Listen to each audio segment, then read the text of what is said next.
Hey everyone, a quick video on how to change your password and change your email and also recover a forgotten password if you need to.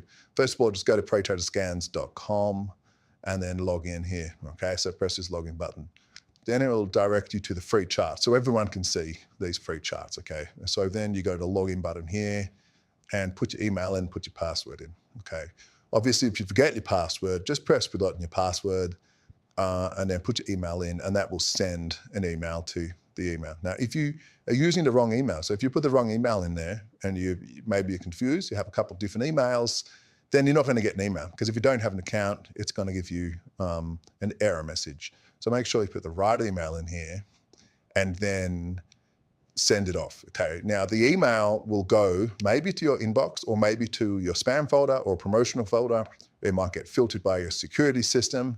You just need to look, if you can't find it, just have a look in your spam, in your promotional folders, because it is there and it did get sent. It's just sometimes it doesn't arrive due to the security on your system, okay? Now, log in once you're happy to do so, and here you are, okay?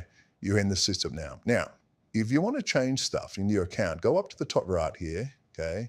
Press it, go into your profile. Then to change your email, simply press change email and then fill it out. You got to verify your password and then that lets you change your email. Very easy. Now, if you want to change your password, pop your old password in here, pop your new password in here and press OK, all right? That will change your password. So this stuff's super easy to do. And I've already showed how to recover a forgotten password. If you struggle with any of this, of course, email us support@protrader.com.au. Cheers.